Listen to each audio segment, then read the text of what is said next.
Bueno, bueno, buenas noches, buenos días, buenas tardes, depende del horario que se conecten con nosotros. Aquí Olga Aguirre en compañía de el compañero Claudio González Hola, Arancibia. Olga. Sí. ¿Cómo estás, Claudio? ¿Todo bien por acá? Bueno, estamos en una nueva emisión de Di la Verdad Roja. Claudio, ¿tenés idea qué número de capítulos es este? Este debe ser nuestro capítulo 5. Bueno, dato a constatar, porque yo me perdí, porque después de las vacaciones que nos tomamos, me perdí un poquito. Bueno, tema de este encuentro, de esta cita, eh, el inefable, dos veces presidente de Chile, Sebastián Piñera. ¿Por qué queremos hablar de este personaje?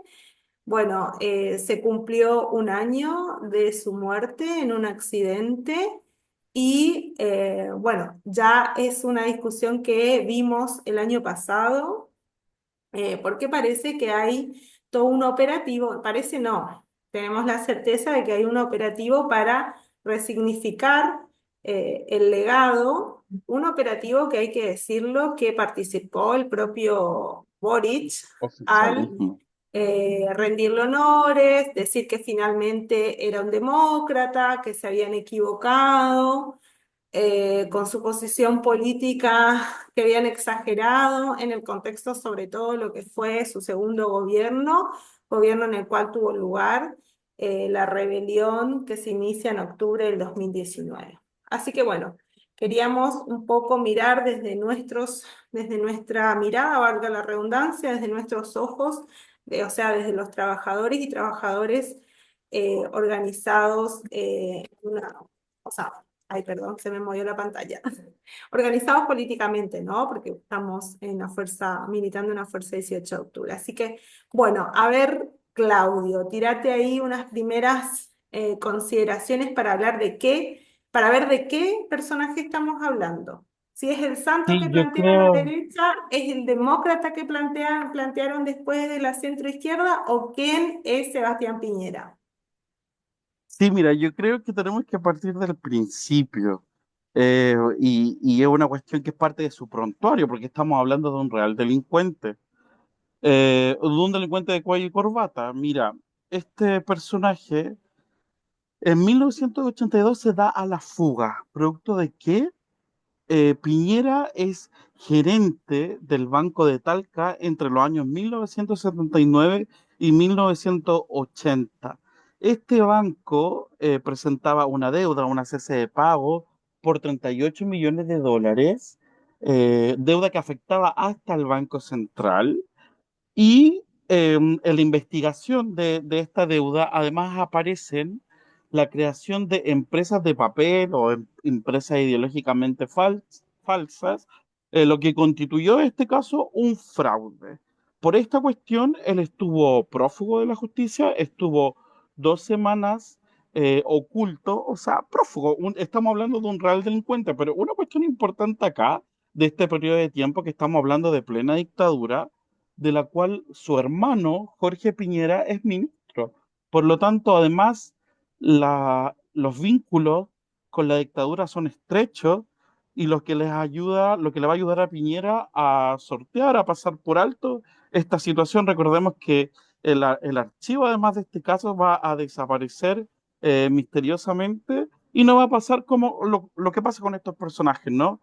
Ni un día en la cárcel mientras, si tú, Olga, yo, Claudio, y se armó un fraude a un banco, tuviéramos esa tremenda deuda, probablemente nos mandan a la cana directamente. Sí, impresionante. O sea, bien podríamos decir que en otra época nos podríamos encontrar en la vía pública con un cartel de buscado porque estuvo prófugo, como un delincuente común y corriente, pero claro, en este caso con mucha plata y por lo tanto mucho poder, entonces la justicia miró para otro lado. Bueno, a ver, ¿qué otro antecedente en su prontuario delictual? Mira, sí, estuvimos buscando, nos dimos la tarea de buscar los antecedentes de este delincuente. Hablemos un poquito de Dominga. Este caso de la minera Dominga salta vinculado a los Pandora Papers, Lo que tenemos acá es que en la venta de esta minera en un paraíso fiscal, en las Islas Vírgenes Británicas, y tenemos que él, junto a su amiguito que es fundador de la minera, Carlos Delano, ostentaban el 56% de las acciones. Estamos hablando de unos 152 millones de pesos, lo que lo hacen, perdón, 152 millones de dólares, lo que los hacían los accionistas mayoritarios. Esta compra de acciones, para comprar el 100% de las acciones, estaba sujeta a decisiones que debía tomar el mismo gobierno de Sebastián Piñera, porque estamos hablando de que él es presidente en este momento, que está sujeto a la construcción de Dominga y que no haya ninguna legislación que obstaculice la construcción ni los puertos relacionados a el movimiento de las cargas de la extracción de la minera. O Por lo sea, tanto, aquí, estamos hablando de un conflicto de intereses evidente, flagrante, pero que la justicia todavía hoy no puede terminar de cerrar esa cuestión ante la exacto. evidencia y todo lo que pasó, ¿no? O sea, conflicto de intereses y luego tenemos que la compra de las acciones o la venta se hacen paraísos fiscales. Por lo tanto, hoy día se quiere plantear a Sebastián Piñera como un demócrata, como un gran estadista, y ni siquiera como un patriota, porque estamos hablando que estas transacciones se hacen fuera para que no sean grabadas por el fisco chileno. Por lo tanto, allí, por lo bajo, deja mucho que desear. Sí, maniobras defraudatorias del fisco. Exacto. Y en el caso Penta, ¿qué onda ahí? Y mira, ese caso revienta del 2014, lo conocemos como caso Penta o Pentagate, y lo que pasa acá es que esta empresa se le descubren boletas que están bien emitidas, pero no tienen justificación las boletas que emiten. O sea, decimos boletas y facturas ideológicamente falsas. ¿Por qué está vinculado Sebastián Piñera acá? Porque se descubre que estas boletas, en realidad lo que intenta justificar es el financiamiento de la política. La mayor parte de los políticos vinculados acá son políticos de la UDI, pero recordar que este personaje fue candidato presidencial de la Unión Demócrata Independiente. Por lo tanto, también es un caso que moja las candidaturas de Sebastián Piñera. Claro, en el caso Penta también, para no dejar pasar la oportunidad de marcar, porque esto fue una cosa que enchastró a todo el mundo, porque también quedó ahí registrado el financiamiento de estos grupos empresarios también a los sectores de la centroizquierda, bueno, que gobernaron tantos años también. Digo, ¿no? Para que digamos todo, aunque estamos poniendo en foco, ¿no? Mirando un poquito los antecedentes penales de el ahora para algunos héroes y digno de estatuas, el presidente fallecido Sebastián Piñera.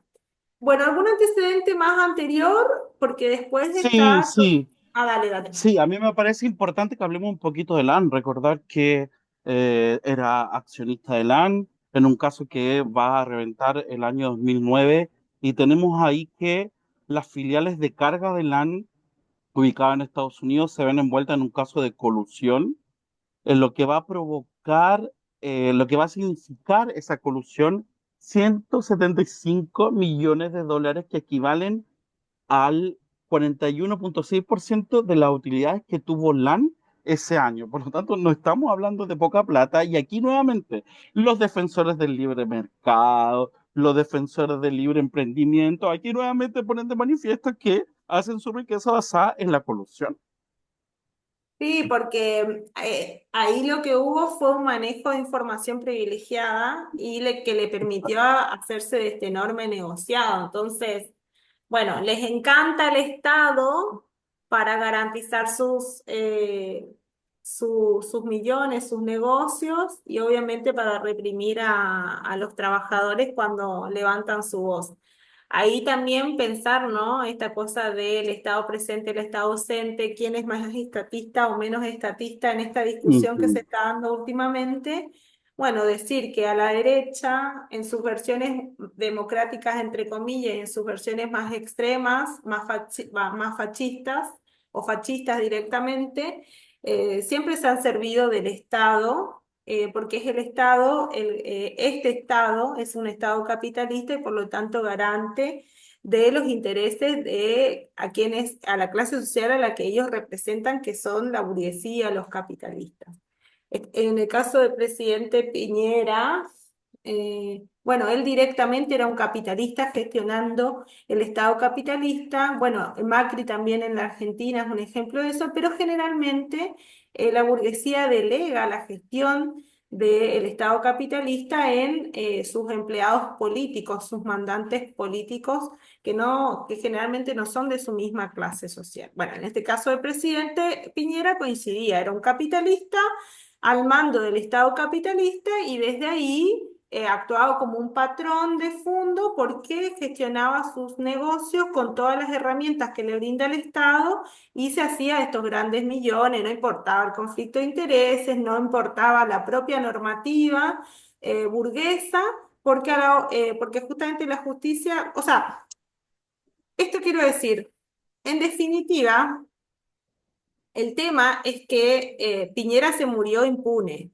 de todos estos delitos y lo que vamos a ver más adelante en un ratito, que tiene que ver con los delitos de lesa humanidad cometidos durante la represión al levantamiento Sí, popular del a- 2019.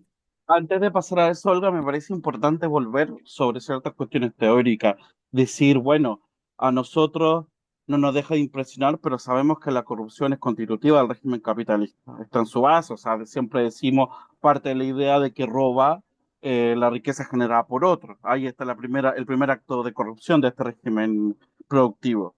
Pero también decir esta cuestión del Estado, que me parece súper importante, y que bueno que tú vuelves sobre ese tema porque es un Estado que aunque los progresistas quieran presentarlo como un Estado neutral, no es real, no es un árbitro neutral, el Estado tiene una posición, es un Estado capitalista, por lo tanto, vela los intereses de una clase minoritaria que es la burguesía.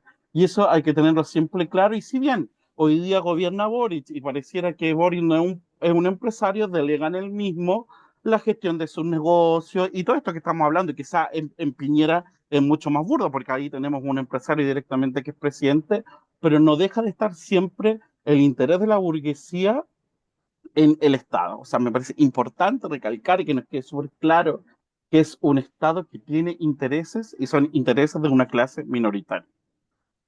Sí, y bueno, y veamos que la presidencia de Gabriel Boric también cumple una función de resguardo de todo ese régimen político fuertemente debilitado por la acción de las masas en el 2019. Y acá decimos, bueno, la burguesía en definitiva aceptó un gobierno que no es de su representación política natural, digamos, como la derecha tradicional o ahora sus versiones más extremas, aceptó que, o sea, vio con buenos ojos incluso la llegada de Boric al poder porque sabemos que la centroizquierda en estos casos ejerce una contención en un periodo revulsivo como la crisis que abre la gente, la población, los trabajadores en las calles en el 2019. Pero, o sea, Boric cumplió muy bien su rol, restauró en algún punto el equilibrio que se pierde, lo restauró dictando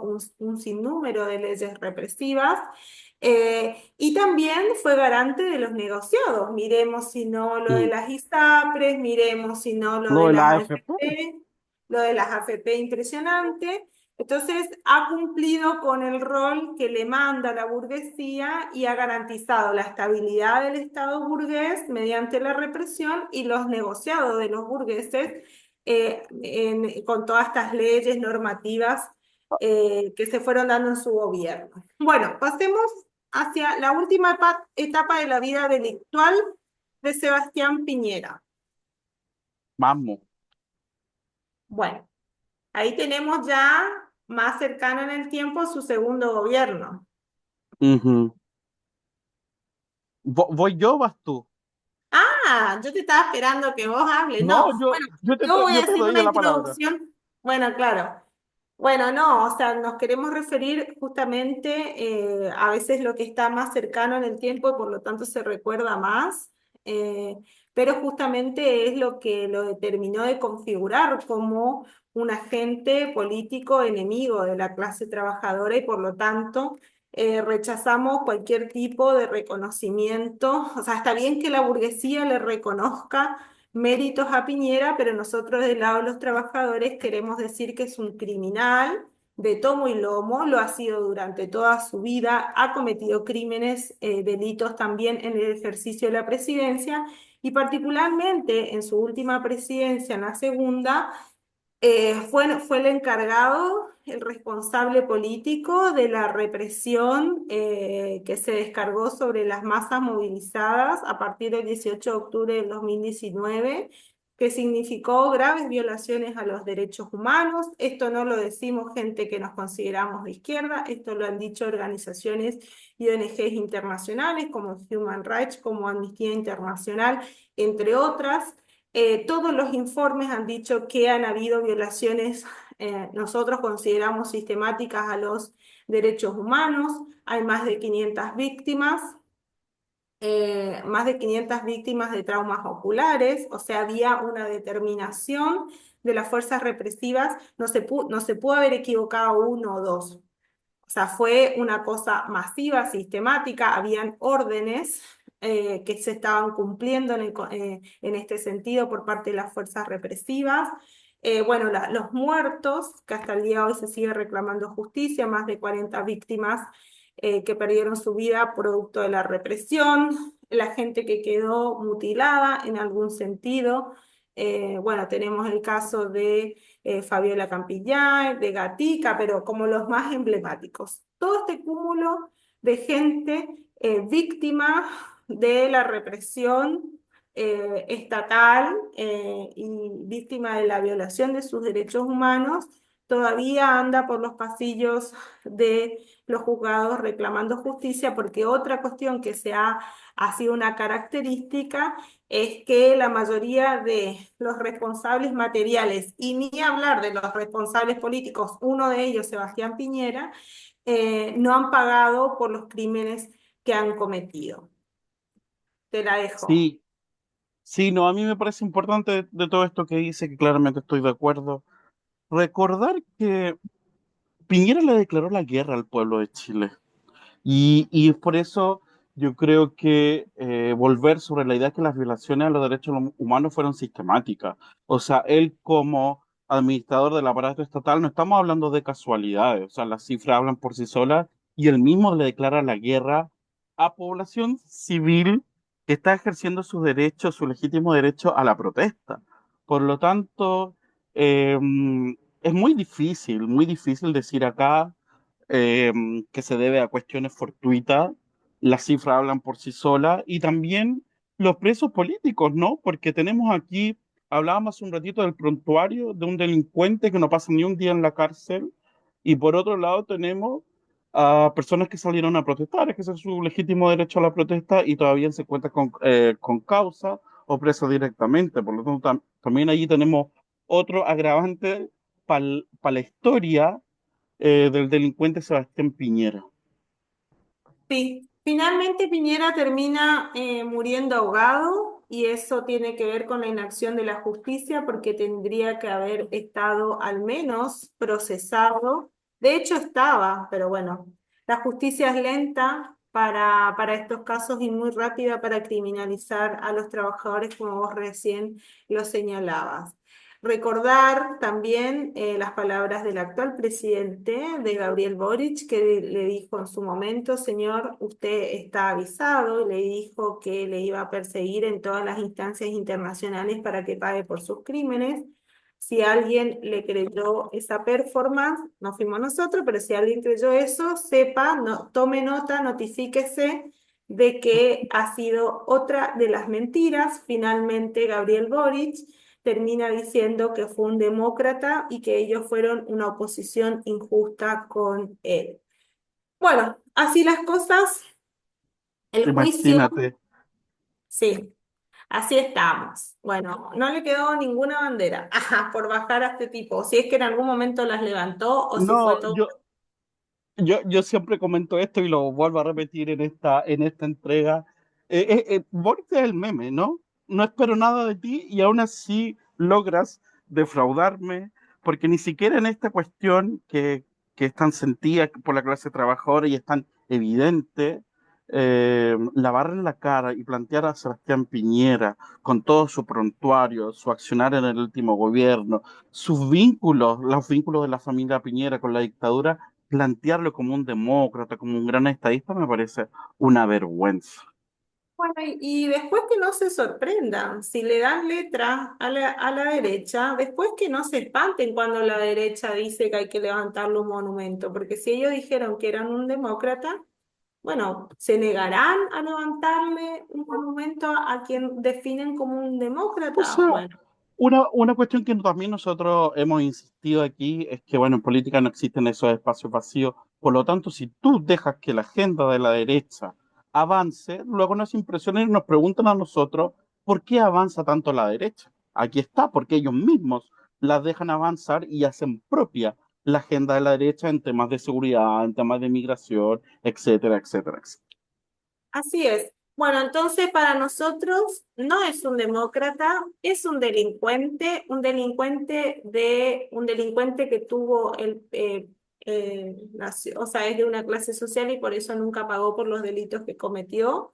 Nosotros como parte del pueblo seguimos reclamando justicia para todas las víctimas de la represión estatal bajo su gobierno, víctimas que siguen sin tener las mínimas respuestas del Estado, por eso vemos la cantidad de compañeros que fueron víctimas y quedaron mutilados y que terminan suicidándose frente al maltrato, el desprecio y la indiferencia del Estado, cuando también Boric dijo que iba a hacer cosas en torno a las garantías de no repetición, de justicia, de verdad, bueno, nada de esa agenda avanzó.